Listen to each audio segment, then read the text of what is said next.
বাহ, খুব সুন্দর হয়েছে কিন্তু হারমোনিয়াম। এদিকে দেখো আমার শ্বশুর মশাই বৃষ্টির দিনে কি করছে। এবার যে ডাইপারটা অর্ডার করা হচ্ছে, এই যে এইটা নিয়ে না খুব সমস্যার মধ্যে পড়েছি। এই নাও সবার জন্য লম্বু নিয়ে এসছে বাবা, নাও মা। হ্যাঁ guys, welcome back to our new blog. কেমন আছো তোমরা সবাই? আশা করছি সবাই ভালো আছো, আমরাও খুব ভালো আছি। আর আজকের ব্লগটা কিন্তু শুরু করলাম একদম এই ঘর থেকে, মানে যেই ঘরে সব আমাদের গেম চ্যালেঞ্জের ভিডিওর জিনিসপত্র বানানো হয়। মানে তোমাদের দাদাভাই তো সবকিছু অ্যারেঞ্জ করে, বানায়। তো এখন কাজ করছে, আর আমারও স্নান কিন্তু কমপ্লিট হয়ে গেছে। আমি এসে একটুখানি দেখছিলাম যে ও কি কাজ করছে, মানে কতদূর কাজ এগিয়েছে। রাত্রেবেলায় তো আবার গেম চ্যালেঞ্জের ভিডিও শুট করতে হবে। তো কি বানাচ্ছ আজকে বলো? হচ্ছে হারমোনিয়াম বানানো হচ্ছে। হারমোনিয়ামের অংশ সবে এইটুকু আছে। বাহ, খুব সুন্দর আছে কিন্তু হারমোনিয়ামটা, তাই না? অনেকগুলো হবে, অনেকগুলো পার্ট আছে, সব পার্ট, আর এরপরে সব জয়েন্ট হবে, এগুলো সব পাটে পাটে। ইয়েস। আর তোমরা অনেকেই ভাবো যে মানে এই সব কিছু অনেকটা ইজি, কিন্তু ইজি না। ইজি কি বলো? মানে অনেক টাফ। সেই সকাল থেকে সব এগুলো সব অ্যারেঞ্জ করে বানায়, তারপরে মানে রাত্রেবেলায় গেম চ্যালেঞ্জের ভিডিও করা হয়, তারপরে তো সারা রাত জেগে এডিটিং, মানে থাম্বনেল বানানো, এইসব ছাড়ার কথা তো পরের প্রশ্ন, কিন্তু মানে সারা দিন রাত লেগে যায় একটা মানে কনসেপ্ট রেডি করতে। প্রচুর খাটনি, তাই না? আর যদি মানে খাটনি করো তাহলেই কিন্তু সেটা হবে, সফল হবে। যদি কিছুই না করো, মানে শুধু চাও যে না সফল হতে, তো সেটা কিন্তু কখনোই সম্ভব না। খাটতে হবে, তারপরে কিন্তু সফল হতে পারবে, তাই তো? একদম। তো আমি একটুখানি তোমাদেরকে ক্যামেরাটা ঘুরিয়ে দেখাই যে কিরকম কি কাজ বাজ চলছে। এই যে দেখো, এগুলো সব মোটামুটি রেডি। এই হলো সকাল দিয়ে এত সময় লেগে গেছে। কখন এসেছিল এই ঘরে? এই ঘরে এসেছি তখন কটা বাজে? 10:40, 10:35 কি 40 এরকম। হ্যাঁ, এখন কিন্তু 2টো বেজে গেছে। মানে এখন এইটুকুখানি কমপ্লিট হয়েছে, এইটুকু সবে, এই যে এইটুকু কমপ্লিট হয়েছে। বাহ, খুব সুন্দর হয়েছে কিন্তু হারমোনিয়াম তো। এরপরে আবার এই বাক্সের মধ্যে সেটিং হবে, তারপরে এই পাশে পার্ট হবে হারমোনিয়ামে, আর এই সামনে থেকে পার্ট হবে, আর তারপরে ভিতরে থাকবে সারপ্রাইজ। হ্যাঁ, মূলত সারপ্রাইজের উপরেই তো গেম চ্যালেঞ্জ গুলো হয় বেশিরভাগই। তো সেই জন্য পাটে পাটে এগুলো করতে হয়, এক এক সময় এক এক রকম। আজকে এই থিম, তো কালকে ওই থিম, ঠিক নেই, যখন যেটা থিম আর কি। আর এই যে দেখো ওর যন্ত্রপাতি। বক্সটা নিয়ে আসো এদিকে, একটুখানি দেখাও বক্সের মধ্যে কি কি আছে। এই যে সব, এই যে দেখো সলিউশন আঠা, এটা সলিউশনের আঠা। আর এর মধ্যে হচ্ছে কি সব তুলি, কেচি, এছাড়াও আছে। আর এছাড়া তো সব থেকে টপে আছে আমার জিনিস ভর্তি এইখানে সব। এটা হচ্ছে কি গোডাউন। এই উপরে হচ্ছে কি গোডাউনের মধ্যে সব গেম খেলার জিনিসপত্র রয়েছে, মানে সব বানানোর জিনিসপত্র, তাই তো? আর এই যে দেখতে পাচ্ছ, এইটা জানো তো আমার সাইকেলটা ঢাকা রয়েছে।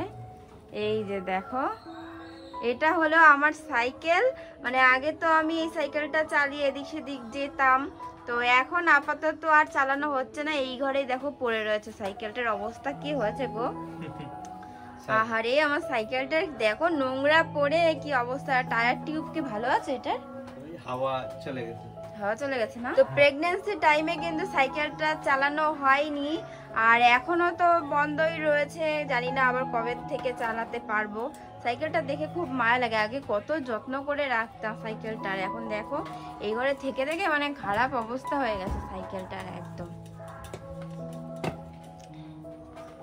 তো এখনো কি করবে? খাওয়া দাওয়া করতে হবে না?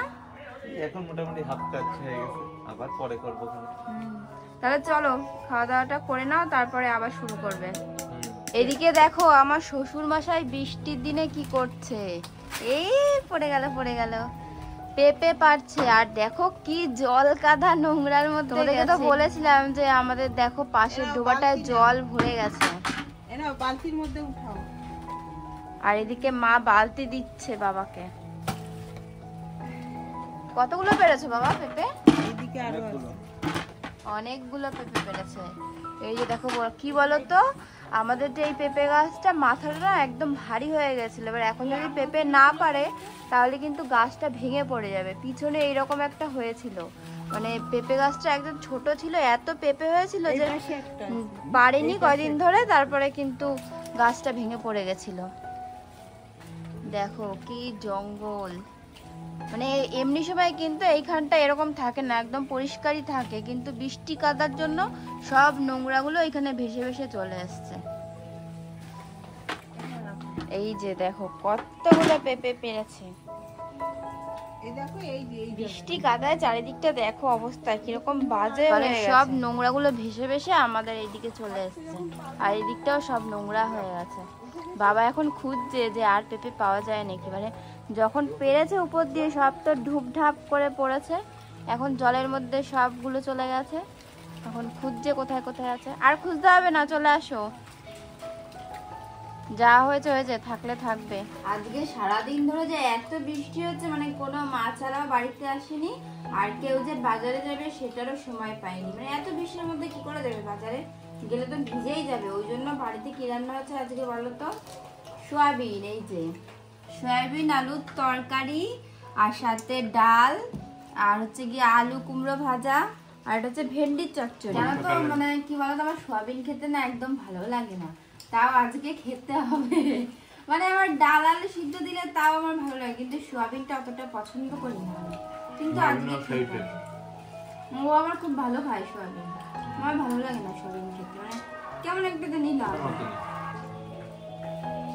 সয়াবিনে কেমন একটা গন্ধ থাকে, কেমন বলতে বিচ্ছিরি গন্ধ থাকে, ওই গন্ধটাই আমার ভালো লাগে না সয়াবিনের, ওই জন্য আমার ভালো লাগে না। জানো তো পেখমের না এইবার যে ডাইপারটা অর্ডার করা হচ্ছে, এই যে এইটা নিয়ে না খুব সমস্যার মধ্যে পড়েছি। কি বলতো, মানে এইবার যখন ডক্টর দেখাতে গেছিলাম তখন কিন্তু পেখমের ওয়েট হয়েছিল 7 কেজি, মানে কত গ্রাম হয়েছিল, ঠিক আছে। এবার সেই অনুযায়ী কিন্তু এবারে ওর পাপা মানে এই ডাইপারটা অর্ডার করেছে, এম সাইজের ডাইপার অর্ডার করেছে।